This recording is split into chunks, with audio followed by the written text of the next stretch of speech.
Good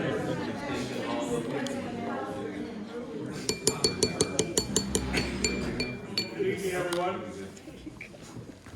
Thank you, and welcome to the 2022 Which Way to Win Festival. Delighted to see all of you here tonight. Hope you'll join us in our evenings tomorrow, Friday and Saturday. First, I want to acknowledge that we are on Wiyot land, from which lands the Wiyots were dispossessed at the time of settlement. Later, even the tribal status was removed from them. For many years, they fought hard to get tribal status restored, which they were successful in doing in 1991. More recently, they've gotten ownership of Tuluwat, formerly Indian Island, really granted to them by, they purchased a portion of, then a large portion granted them by the city of Eureka. That was the first time any local, state, or federal government has ceded land back to the indigenous people. We are very pleased to be sharing the festival with Marnie Atkins from the Wiyot Cultural Center. For the Wiyot people and many other indigenous groups, land is not something to exploit and own, but rather to be honored and treasured, given to you by the Creator and cared for by your ancestors. We honor the opportunity to be on Wiyot land for this event. Now, a little bit about us and how we came to be the Which Way to Win. In 2010, a wooden boat sinks off a dock in Fairhaven. When Leroy Zerline pulls that boat onto the beach, he finds that it's a very historic vessel, the Golden Rule, which was the first anti-nuclear peace boat in the world.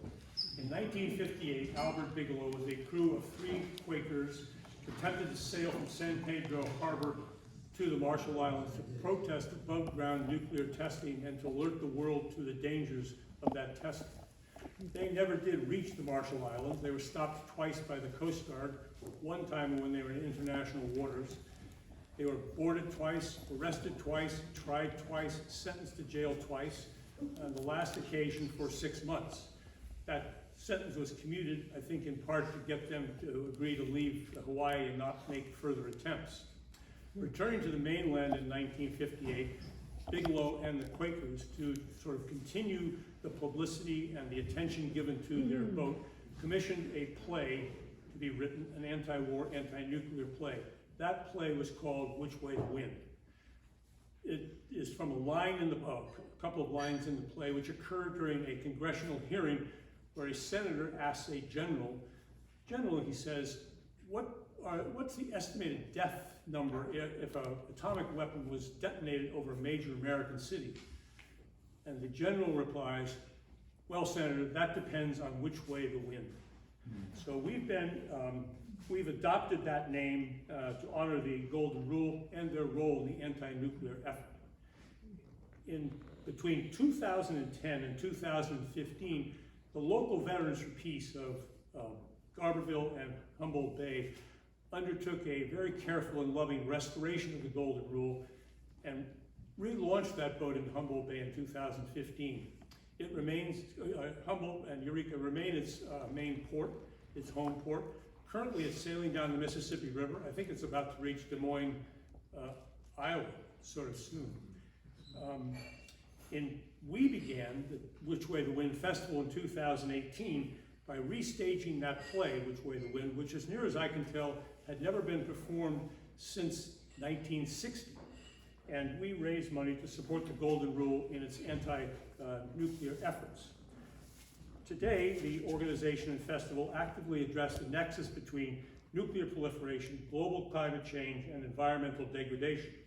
We are a 501c3 organization through the Humboldt Area Foundation and welcome donations to support our efforts. We've been inspired by the both Golden Rule and by the Golden Rule principle upon which a just, moral, and equitable society is based. It is our mission to engage the Humboldt community through the arts to advocate and support efforts for peace and to increase awareness of the perils and risks of nuclear weaponry and global climate threats. We have put together this series of events, one of which is tonight. Tomorrow night we have Humboldt Bay Opportunities and Challenges. We're going to look at what's really facing Humboldt County directly and its community. Fairhaven, Samoa, Manila, Fields Landing, King Salmon, all will be underwater. our major corridor, Highway 101, will be threatened by water. The major infrastructures around the bay are threatened by water. In addition, we have the fuel rods stored at Booner Point, 44 feet above sea level, and questions arise as to the safety of that storage. We will be exploring all of those in this panel discussion tomorrow. On Friday night, we have Poetic Musings, The Capacity to See Beyond the Visible, hosted by Jeff DeMarc and featuring local poets reading their works. Saturday night closes out the festival with Songs of the Wind, featuring performances by local musicians and the festival's winners of the songwriting contest, and with special guests Jeff Pivar and Inger Nova. We also had an art contest which we conducted, the results of which you see hanging on the walls here. That art will remain in Synopsis through the festival and will continue on probably until mid-November. It will then move to Redwood Art Association, where it will be displayed from mid-November to mid-December. There will be an artist reception on Arts Alive on December the 3rd. We will promote that, so we'll get the word out to the community that that's also going on. I'd like to thank Ryan McGaughey, who's played piano, to introduce the evening and bring us all together. Thank you very much. And now I'd like to bring John Heckel to the stage. John is the director of tonight's performance and is going to say a few I can do it from here. Tonight is about absurdity and laughter. During the last 6 weeks, if you've followed the news, and every time you open the news, there's another article about a nuclear power plant in Ukraine, and people are arguing.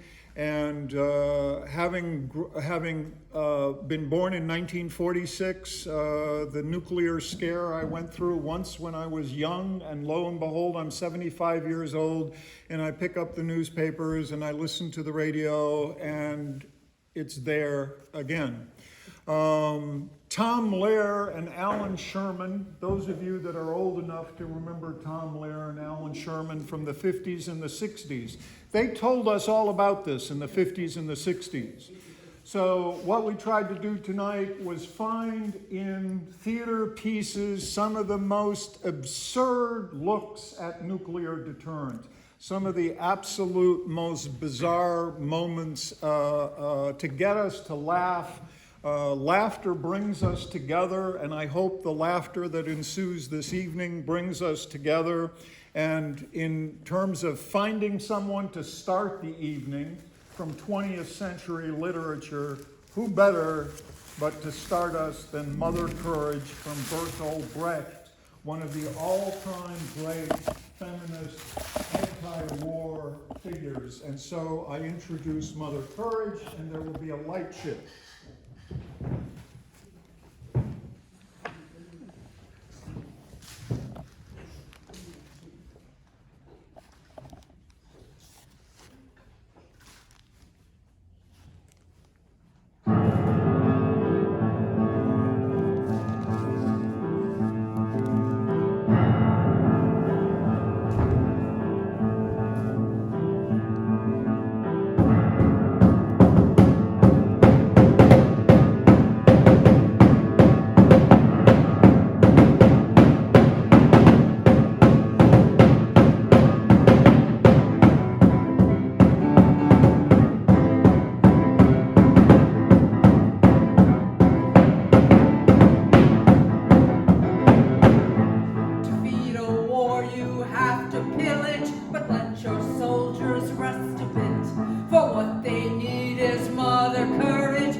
And winter is dead, the snow has gone. So draw a breath, let Christian souls crawl out of their beds, pull on their socks, and conquer.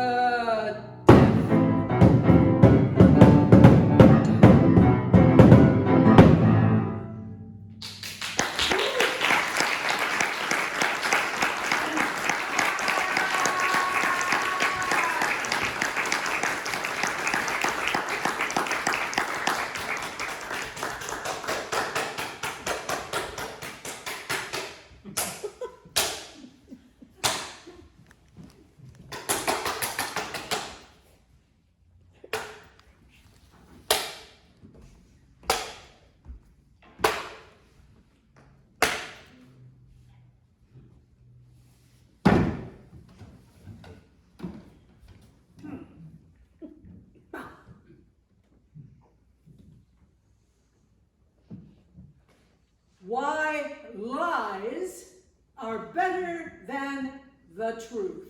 A scientific comparison. 1. Credibility. All lies are designed to seem true. The expert liar carefully uses elements that seem probable and logical and are therefore easy to believe. On the other hand, the truth is often illogical, wildly improbable, and hard to explain. Lies are more believable than truth. 2. Reliability. The truth is spontaneous, accidental, and unpredictable. Lies, however, can be planned in detail long in advance and are thus guaranteed to turn out as predicted. Lies are more dependable than truth. 3. Economy. To be the truth, an account of any given event must be completely accurate. This requires painstaking resourcefulness, expensive research, time-consuming attention to detail, complex logistics, and thoroughness.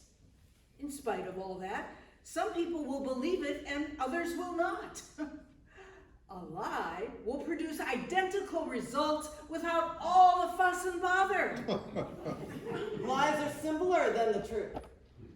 They cost less than the truth in time, money, and effort.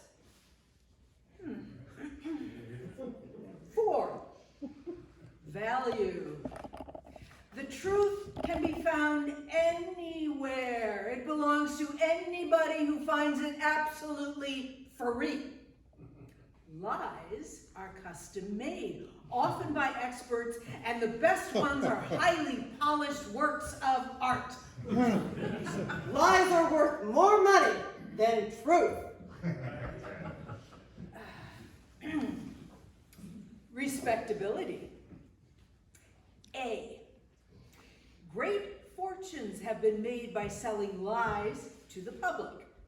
The people who sell these lies are often grateful to the gullible customers, so they endow libraries and universities and cultural centers. B. Nobody ever made a fortune selling the truth.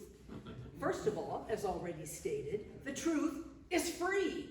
The only people who will pay money for the truth are people who are being blackmailed, and they are only buying the truth so they can hide it before anybody else sees it. Lies lead to libraries and universities,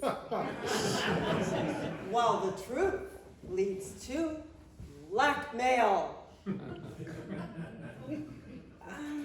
Stability. A. Take 1,000 parts truth and 1 part lie, result A lie. B. Take 1,000th part lie, add 1 part truth, result. Again, a lie. C. Note that you can make a lie out of the truth, but you can't make the truth out of a lie. Lies are stronger and last longer than the truth. 7. Imagination. In reporting the truth, a person must research the precise facts and stick to them exactly as they occurred. The liar can report the same incident without doing any research, merely saying whatever comes to his mind and filling in details according to his fancy. Lies are more creative than the truth. Recognizability. People are accustomed to hearing lies all the time. Oh, when you tell the truth, people think you are lying. And when you try to convince them you are telling the truth, they become suspicious. 9. Supply and demand. A. In describing any given incident, only one version can possibly be the truth, whereas any number of lies is possible. It is unlimited. Obviously, lies are in far greater supply than the truth. B.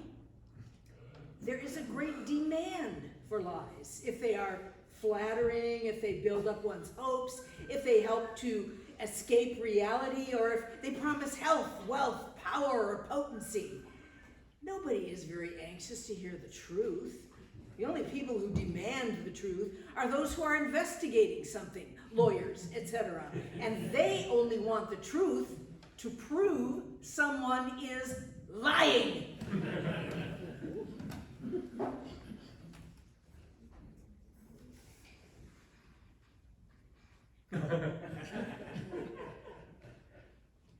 Lies are the acceptable medium of exchange in our society. They are in good supply, and the demand for them remains strong, while truth is in extremely short supply. But even this tiny supply far exceeds the demand.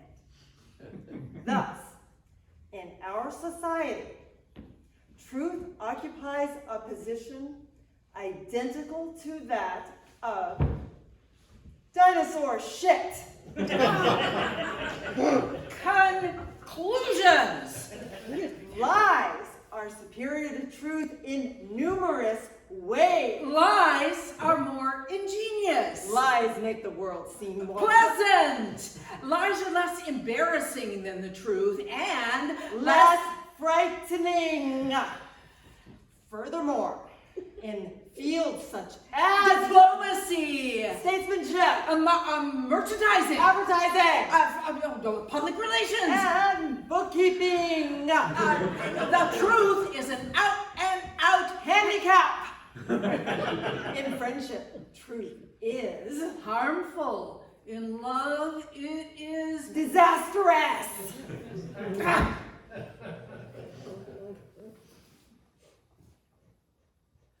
My prediction is that the truth will be phased out of our society almost unnoticed in less than a generation. It'll be a curio like the $2 bill. Probably there will be museums where samples of the truth will be put on display for the benefit of curious young children who want to know what it was like. One can only hope that the curators of these truth museums will have the good taste not to fake the exhibits. The truth has become old-fashioned. Like full of little nooks and crannies, like so many old-fashioned things. Some people find them fascinating. Others find them a pain in the neck. For those who care, it's a wonderful thing to hold the truth in your possession, to keep it, to cherish it, never to misuse it, to pass it along freely to anyone who wants it, undamaged, unpainted, unadded to, unsubtracted from, every bit as glowingly alive as ever. To find all those joys in the handling of the truth is a labor of love. But most of us in today's society have no time for such things.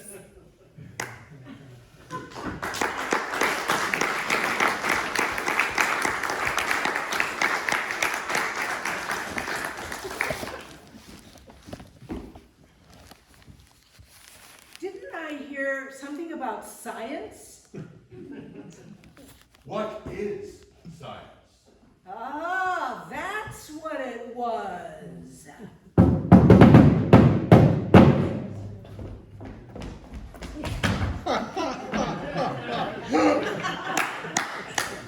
Science is a new institution that will take over the world, for science alone can discover the true nature of reality and prove everything it says. How? By the scientific method. See, first we observe a phenomenon, and then we describe it, we break it down, we measure, we weigh, we time it, and then we put it back together. And if we can reproduce it over and over and over again, that proves our hypothesis. So science can prove a hypothesis, but what can science do? Anything, everything. Can you make human life longer? Oh, yes, easy. Can you cure illness and pain? Yes, and we will. Can science teach man to fly like a bird? We'll fly high and faster, we'll go to the moon. Huh, that's marvelous. But that's only the half of it. Uh-oh.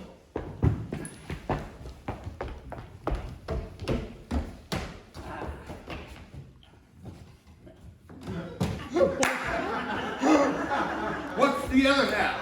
Well, science can also make life shorter, inflict more pain, and blow the moon out of the sky. Well, we wouldn't have any moonlight. Oh, well, science will invent artificial lighting much brighter than the moon. It doesn't seem right. Well, there's no right or wrong, only science doing its job. What is science's job?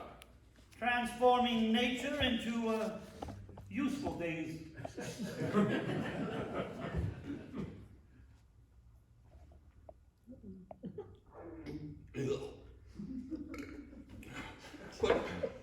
What about the natural things? What about, you won't hurt the flowers? Oh, no, we'll have plenty of flowers. We'll have, plastic flowers made of chemicals and coal torn from the bowels of the earth. Or we can have paper flowers made by chopping down trees and mashing them to a pulp. But can't we keep the natural flowers? Oh, no, too haphazard. But we will grind them down to make smells for the plastic flowers. And we'll have plastic trees. As nice as nature? Infinitely superior nature. Nature is unscientific. See, in nature, no two things are alike, which is a dreadful waste of time and effort. But science will remedy all that. With science, we will mass produce and everything will have interchangeable parts. Even blades of grass? Ooh. AstroTurf 7254. No fade, midsummer green. There'll be no mowing, no watering, no weeding, no dandelion. But I like dandelions. Yeah, well, for people like you, we'll have plastic dandelions. What about animals? I love animals. Yes, well, there's no such thing as love. But, we'll have plenty of animals. We'll have stuffed animals and mechanical animals, rubber duckies, rocking horses, chocolate bunnies, that kind of thing. The only natural thing left on earth will be people. But, yes, until science is ready to synthesize people. How will you do it? Oh, well, first we'll start off with false teeth and send prosthetic limbs, to replace those lost in wars. And false eyelashes. Fake fingernails. Oh, yes, artificial hair. Prefabricated breasts and prefabricated butt. Skin graft, yes. And we will be able to change the shape of your nose and your ears and your chin. We'll make fat people skinny and skinny people fat. What about the brain? Oh, the electronical brain. It'll be storing millions of times more facts than a normal brain, and it will think 3 times as fast as well. And we'll have vision machines that see much better than our own eyes, even in the dark. And our hearing machines. Not only will they hear things from distant planets, but they can remember them and play them back. Far superior than our natural ears. Fantastic! Oh yes, that's only the beginning. We'll have plastic livers, plastic kidneys, we'll have veins and arteries made of neoprene tubing. The heart will be replaced by a vinyl pump, guaranteed not to wear out. But even so, there'll still be natural human beings just patched up here and there. Oh, in the beginning, but eventually, Eventually what? there will be one person who is more artificial parts than real parts. The poor soul. Well, there's no soul, but that person will be known as Shit 51. Shit 51? Yes, synthetic human in transition. He'll be the first person who has more artificial parts than real one. Oh, and that's just the beginning. What next? Well, then we'll replace those inferior natural parts with laboratory-tested, dealer-authorized products. There won't be a natural thing left in his body. Science will create the ultimate human being. Don't tell me I know the Shit 100. Ah, precisely! And then next we'll invent a contraceptive to get rid of the children and all that crying and wetting themselves and all that fuss and bother growing up. Ah! Well, at least we'll still have sex. No, sex will be obsolete by then. Well, how will synthetic man reproduce? With an electric copier. Yeah? See, the Shit 100 will lie on a surface at Lab Central. And out of the plexi womb slot will come as many duplicates of Shit 100 as we need. But they'll all be the same. Yes, exactly! Isn't it wonderful? We'll have equality at last. Won't you need an awful lot of raw materials? Yes, we'll probably use the whole world. Well, then what good is the project? Well, by then science can go to another planet and use up its resources and then off to another one. I think that's a good idea. Oh, sure, there's plenty where they came from. And we'll invent a Centro sky and an Electro sun. Far more efficient than our present solar system. Then you'll be satisfied and stop? Don't be silly. Our challenge will only be beginning. See, science can never be satisfied until every mystery of the universe is answered and we can control procedures in the future and prevent any nasty little shocks and surprises. Even rainbows? Even falling stars? Even one little snowflake that sneaks through by mistake? Everything! We will control everything! What will God do? Who? Oh, him. Yeah, well, there's no such thing as God. I know, but just supposing. Ooh, you mean a hypothetical case? All right, a hypothetical case. Just supposing there is a God, what will he do? Well, if I were he, I would retire. But he'll look around. He won't recognize anything. There won't be anything left the way he made it. There won't be any place else for him to go. No, the whole cosmos will belong to us. He'll be kind of a prisoner in a world he never made. Well, not so much a prisoner, more of a stranger. But won't anybody recognize him or be grateful or pray to him? Synthetic humanoids will be free from religious sham and superstition. Isn't it wonderful? Can you just imagine it? Huh? Hey, what are you? Where'd you go? You're not there. I was just feeling sorry for God. Now, don't get sentimental. He had his chance.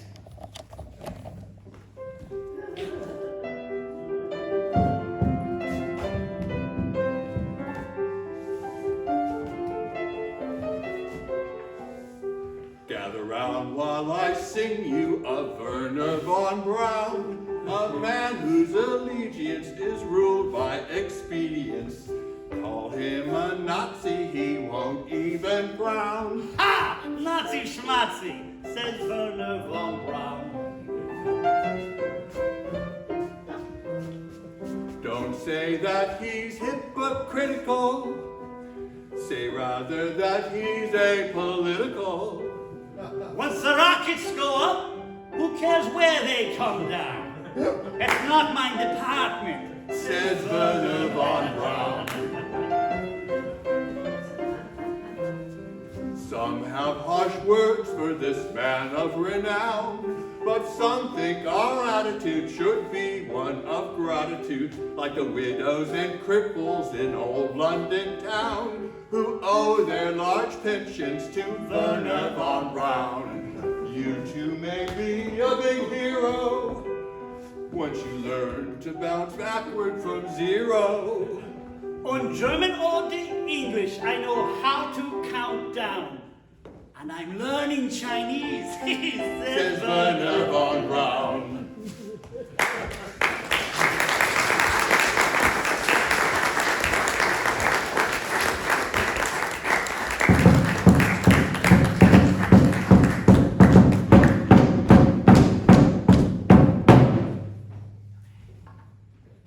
How many missions am I supposed to fly? 40 missions is all you have to fly, as far as we here at headquarters are concerned. Then I can go home, right? I've got 51. No, you can't go home. There's a catch. Attention! 22. Yes. Catch 22 says you have to do whatever your commanding officer orders you to. But regulations say I can go home with 40 missions. But regulations don't say you have to go home. There's the catch.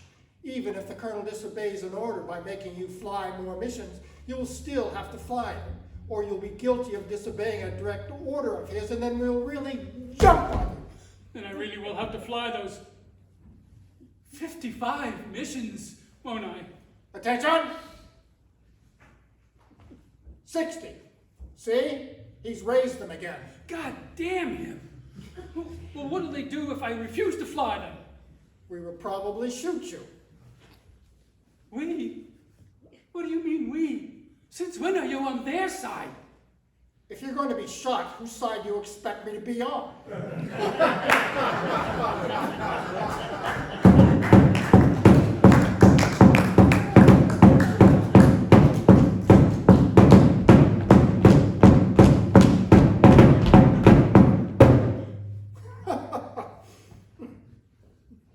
What's so funny? You're wasting your time if you expect me to help you. You must be crazy. Okay.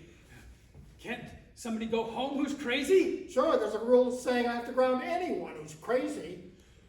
Well, why don't you ground me? I'm crazy. Attention!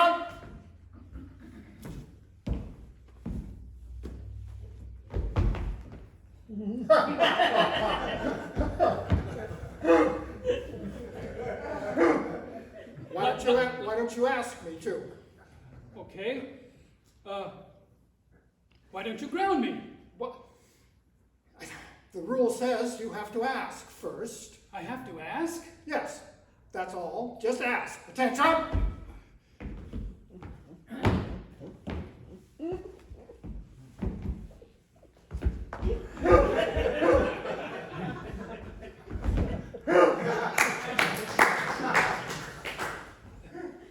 That's all I have to do? That's all. Just ask. But regulations say I can go home with 40 missions. But regulations don't say you have to go home. There's the catch. Even if you have 40 missions, you'll still have to fly the other 15. That is regulations. That is the catch. Then I really will have to fly those 55 missions, won't I? Attention! 60. See? He's raised them again. God damn him! What'll they do if I refuse to fly them? We would probably shoot you. We? What do you mean we? Since when are you on their side? If you're going to be shot, whose side do you expect me to be on?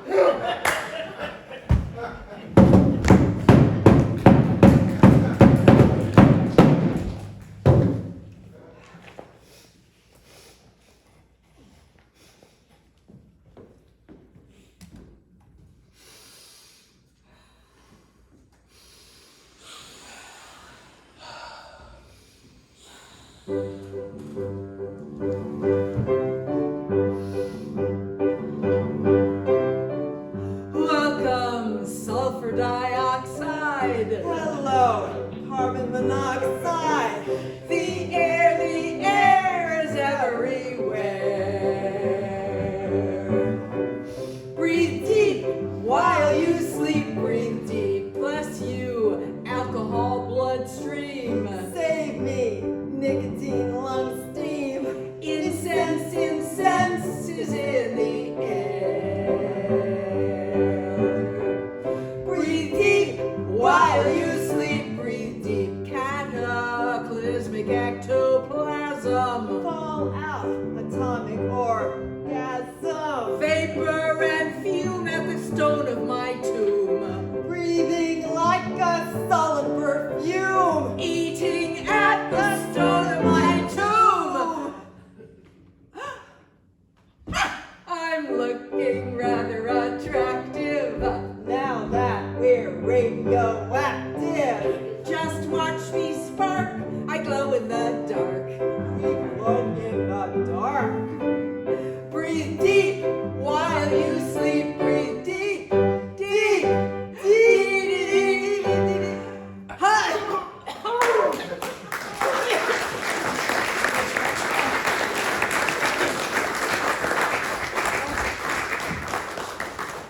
Hear ye, hear ye, all citizens awake! What's going on? It's the middle of the night. We're starting a government. Hurry! Sign here. Go away, I'm sleepy. But this is an emergency. We need a government to protect us from the dirty foreign enemy. Who? People on the other side of the zucchini patch. Some of my best friends live over there. Don't talk treason. Those people are trying to plunge us into the world's first war. Ooh, what's a war? Their government makes them march over here, shoot arrows at us, gouge our eyes out, and kick us in the balls. Oh, hey, will our government be like that? Completely different. We believe in peace, the opposite of war. Our government will prevent wars from starting. How? Before they can start a war, we march over there, throw spears at them, gouge their eyes out, and kick them in the balls. That'll show them, right? Huh?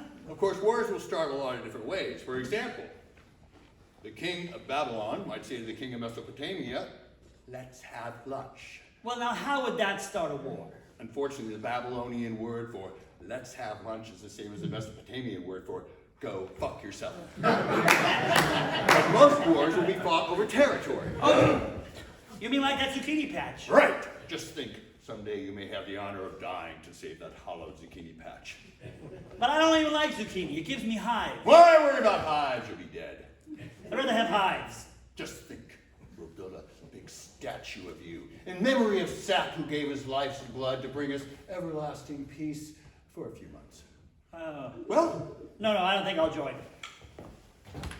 What? What's going on here? Magic. don't you believe in our glorious way of life? Look, you go home and you work on this government idea, right? And you get some of the killing out of it. You come back and talk to me. Our government will be against killing. We'll have police and detectives and judges to protect you. Oh, you mean you stop a criminal before he kills me? Well, not exactly, but we step in just afterward. Well, better late than never, huh? When we find a killer, we kill him. Killers must be paid in their own coin. So what do you do to a rapist? Do you fuck him? For other crimes, we have correctional facility, institutions. Oh, what happens there? We rebuild criminals so that they can live in society with human dignity. Oh, how do you teach them human dignity? Make them eat bread and water. Make them go to the toilet in the same room where they eat, with guards watching. Take away their names and give them numbers. Cut off their sex lives. Make them walk around in circles or crush rock.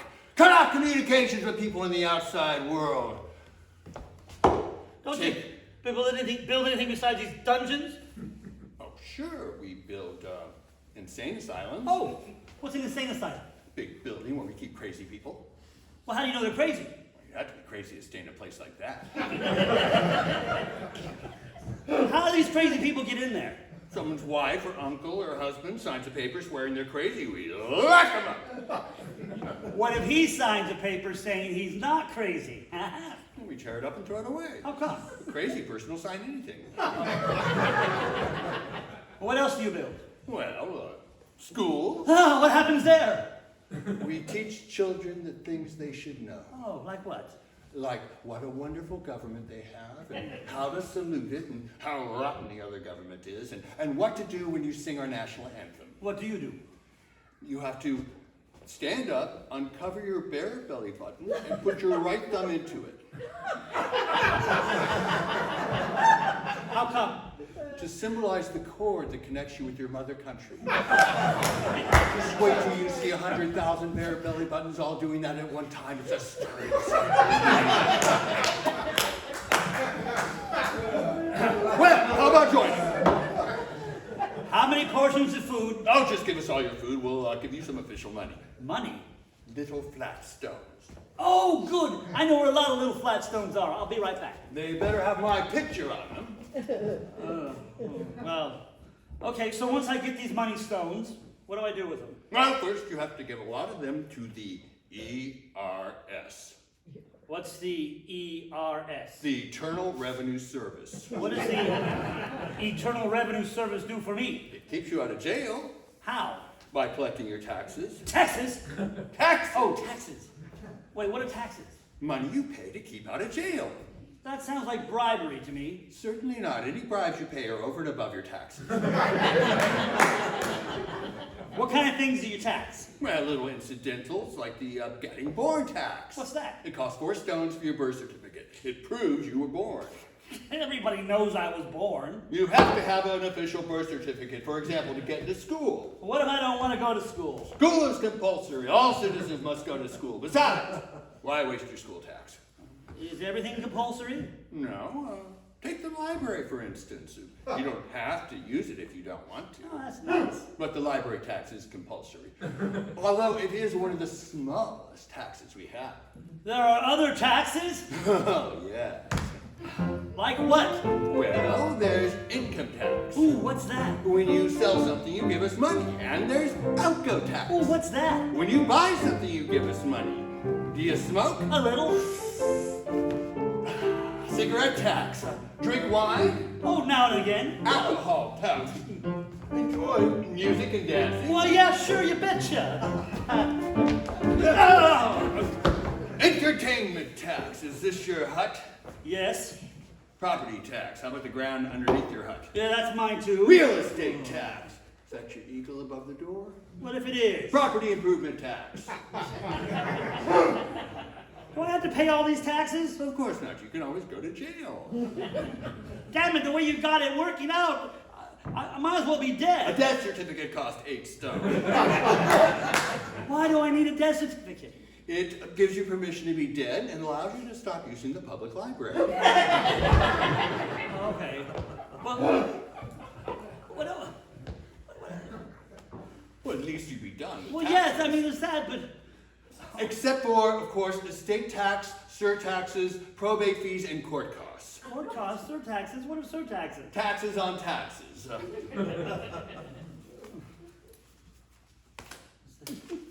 Sign here.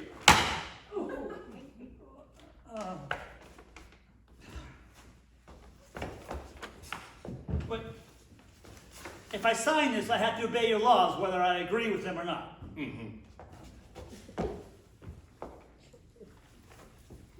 And I have to pay you taxes for life. Yes.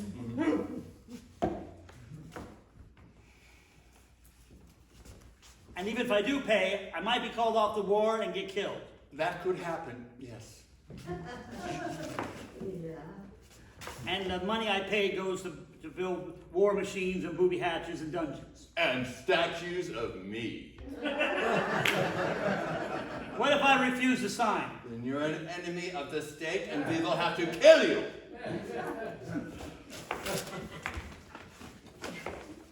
All right, well, what are you going to call this nation of yours? What do you think of Freedom Land?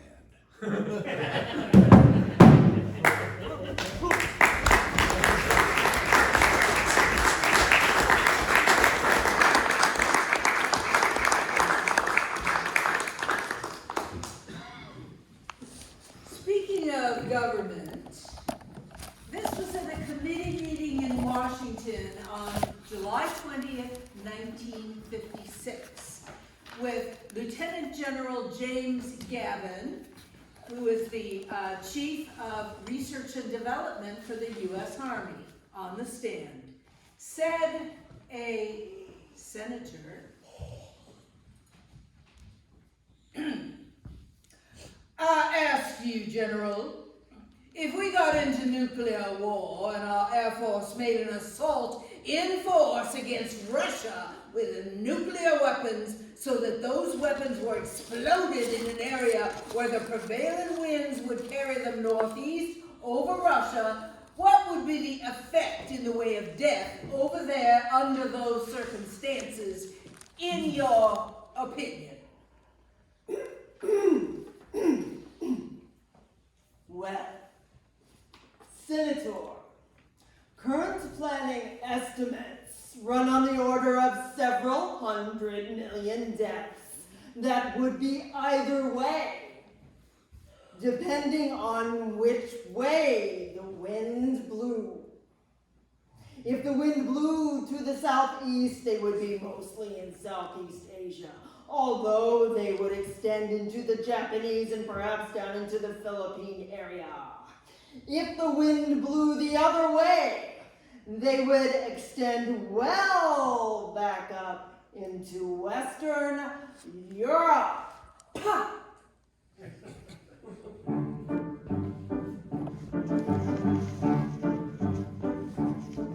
First we got the bomb, that was good, 'cause we love peace and motherhood. Then Russia got the bomb, but that's okay, 'cause the balance of power's maintained that way. Who's next? France got the bomb, don't you grieve, they're on our side, I believe. China got the bomb, have no fears, they can't wipe us out for at least 5 years. Who's next? Then Indonesia claimed that they were gonna get one any day. South Africa wants two, that's right. One for the black and one for the white. Who's next? Egypt's gonna get one too, just to use on you know who. So Israel is getting tense, wants one now for its defense. Love thy neighbor, says the song, but just in case, we better get a bomb. Who's next? Luxembourg is next to go, and who knows? Maybe Monaco! We'll try to stay serene and calm. When Alabama gets the bomb. Who's next? Who's next? Who's next? Who's next?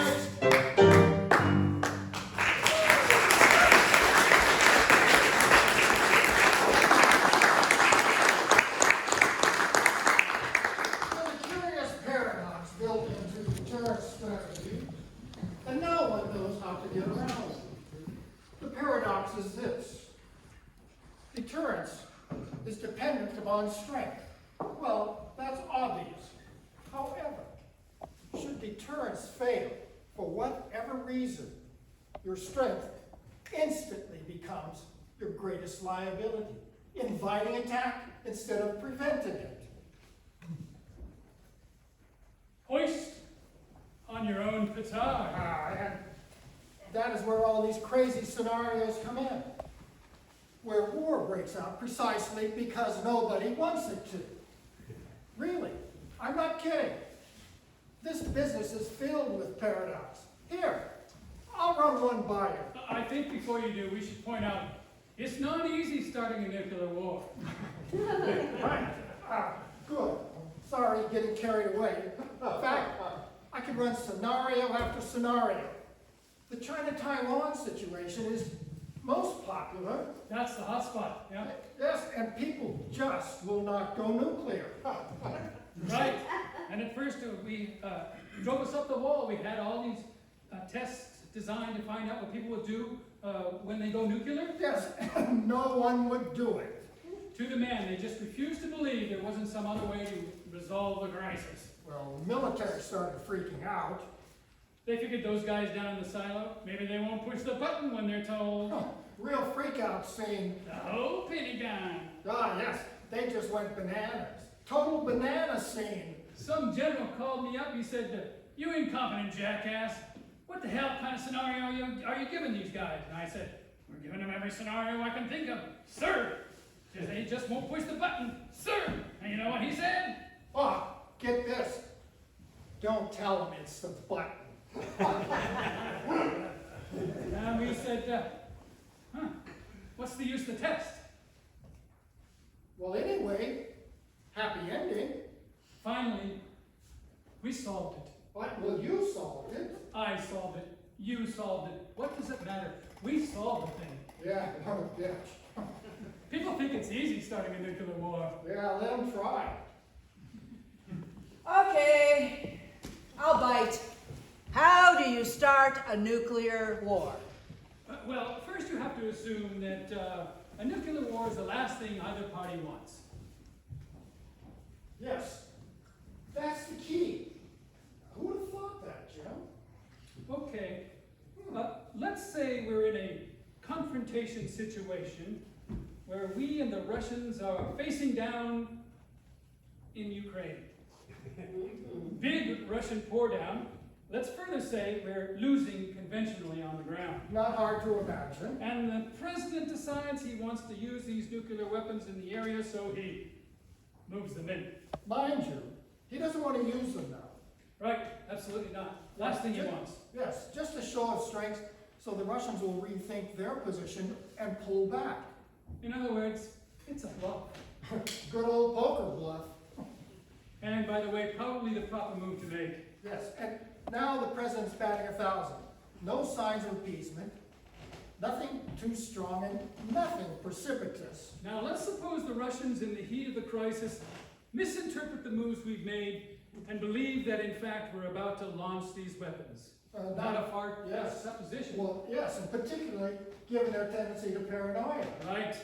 So right now, as things stand, the issue isn't do they not want to be in a war. They're already in a war in Ukraine. The issue for them isn't even if they want to attack the West with a nuclear blast, That's because they know just that the only issue, the absolutely only issue. is do you want to go first and preempt this attack? So wait it out and go second. Now recognize First is not to lead that you. going first is going best. Right! And by a shocking margin too, and no scenario ever shows any different. The notion of us riding out a nuclear attack, launching again without substantial loss of capability is nonsense. By the way, we have to pause it here. Events are moving rapidly. A short time frame is crucial to this scenario. There's no time to sit back and say, hey, wait, why would he shoot at me? No. He doesn't have time to think things out. He's got to make a move, okay? So what's he do? He shoots. Now, are we saying it's a likely thing? No, but from the Russian perspective, they have to shoot. Under these conditions, holding back is clearly the wrong move politically and militarily. And that It's how a nuclear war begins. Not out of greed or fear, but fear, yes. And so the other guy has to go first, or hold off and go second. yes, before he does. Right.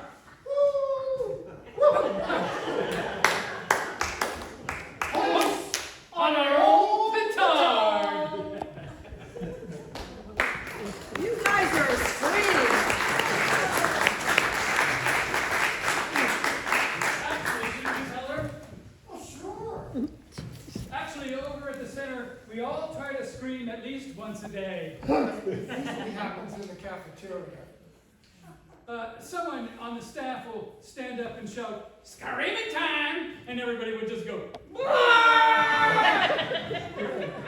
It's a ritual we do now only when nobody from the Pentagon is around. Did it once when some bunch of military brass were there. Freak them out! Within minutes we lost, I don't know how many grants. Yeah, so now we're pretty choosy about who we scream in front of. I'll tell you, I sometimes think, what if it really happens? If it really happens and we all go,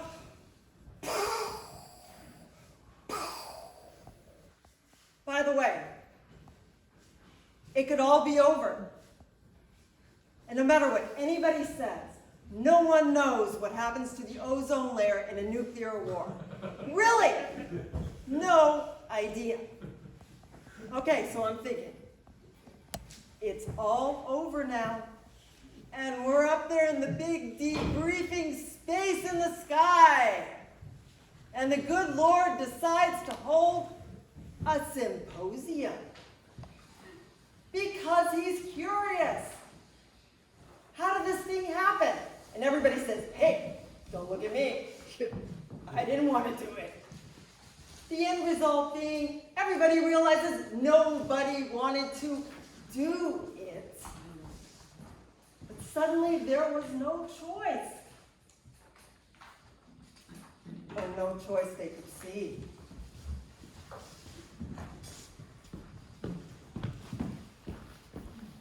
And the next thing that I want to say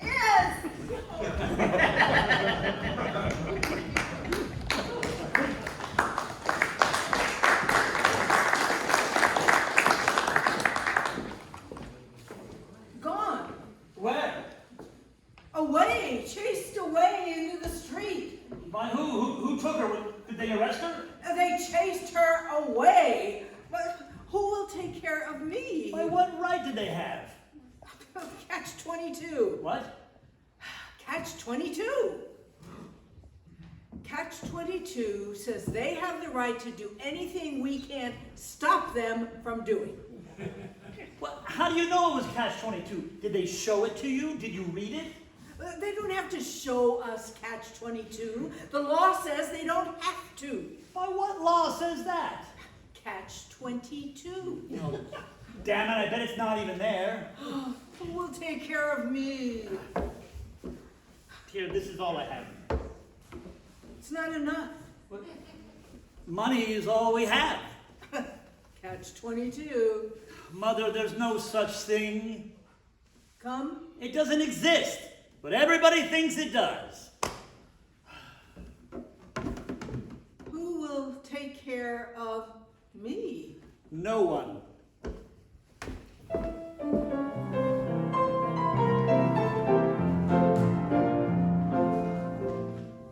When you attend a funeral, it's sad to think that sooner or later those you love will do the same for you. And you may think it's tragic, or perhaps some other adjective, to think of all the weeping they will do. But don't you worry. No more ashes, no more sackcloth, and an armband made of black cloth will one day nevermore adorn a sleeve. For if the bomb that drops on you gets your friends and neighbors too, there'll be nobody left behind to grieve, and we will all go together when we go. What a comforting fact that is to know. Universal agreement and inspiring achievement. Yes, we all go together when we go.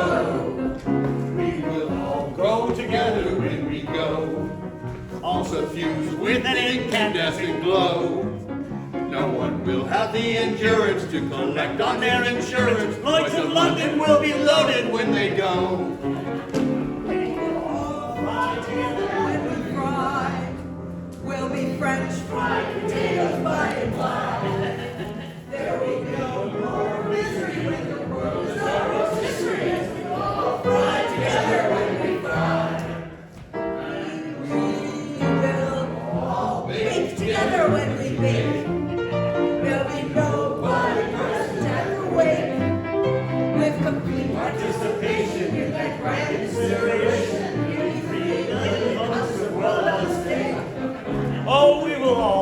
together when we char. Let there be no moaning at the bar. Just sing out our Te Deum, When you see that icy beam, and the party will become as you are. When we burn, there'll be no need to stand and wait your turn. When it's time for the fallout and St. Peter calls us all out, we'll just talk our agendas and adjourn.